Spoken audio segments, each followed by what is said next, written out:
లగచర్లలో మీరు నిజంగానే తప్పు చేయకపోతే ఫార్మా విలేజ్ అని చెప్పి ఎందుకు వాపస్ పోయింది? మళ్ళీ అలా ఇండస్ట్రియల్ కారిడార్ అని ఎందుకు వస్తున్నారు కొత్తగా? అదేవిధంగా నేను ఇంకొకటి మా మీడియా మిత్రులను కూడా అడుగుతా ఉన్నా. రాజ్యాంగంలోని ఆర్టికల్ 14, 19, 21 ఈ 3 ఆర్టికల్స్ ప్రకారం, రాజ్యాంగం ప్రకారం, భారత రాజ్యాంగం ప్రకారం ఒక అస్వస్థతగా ఇబ్బందుల్లో ఉన్న వ్యక్తికి బేడీలు వేయడం అంటే వారి హక్కులను హరించడమే. బిఎన్ఎస్ఎస్ అనే కొత్త చట్టం వచ్చింది.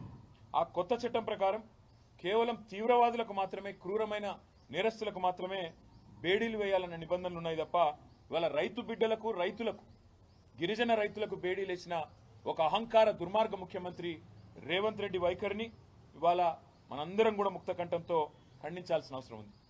పోలీస్ మాన్యువల్స్ ప్రకారం, జైలు మాన్యువల్ ప్రకారం కూడా అండర్ ట్రయల్ ఖైదీలను ట్రీట్ చేయాల్సిన విషయంలో ఉన్న అన్ని చట్టాలను కూడా తుంగలో దొక్కుతా ఉన్నారు. దీన్ని కూడా రాష్ట్ర ప్రధాన న్యాయమూర్తి గారు దయచేసి పరిగణలోకి తీసుకోవాలని వారికి నా విజ్ఞప్తి. అదేవిధంగా ఇవాళ వాళ్ళు చేసిన నేరం వల్ల ఒక్కటే, గిరిజనులు కావడమే వాళ్ళు చేసిన నేరం, చిన్న రైతులు కావడమే వాళ్ళు చేసిన నేరం. ఆయనకు ఏ పదవి లేని తిరుపతి రెడ్డి గారేమో కొడంగల్లో 200 మంది ప్రైవేట్ సైన్యంలాగా పోలీసులను పెట్టుకుని ఊరేగుతా ఉన్నాడు. రేవంత్ రెడ్డి మాట వినినందుకు గిరిజనులను ఇవాళ వేధిస్తూ ఉన్నారు. అండర్ ట్రయల్ ఖైదీలుగా ఇవాళ అసలు ఇన్ని రోజులు దారుణం, అసలు ఉండడమే దారుణం. వికారాబాద్ కొడంగల్ కోర్టు నుంచి హైదరాబాద్లోని నాంపల్లి కోర్టుకి పేపర్లు ట్రాన్స్ఫర్ చేయకుండా 20 రోజుల పాటు జాప్యం జరగడం వల్ల, ప్రొసీజరల్ డిలే వల్ల ఇవాళ మా నాయకుడు నరేందర్ రెడ్డితో పాటు ఇంతమంది 20 రోజుల పాటు ఉత్త పుణ్యానికి జైళ్లలో మగ్గుతా ఉన్నారు. అందుకే ముఖ్యమంత్రి ఆదేశాలు, ముఖ్యమంత్రి యొక్క ఉద్దేశపూర్వకమైన ఎజెండానే దీని వెనకాల మాకు కనబడతా ఉంది.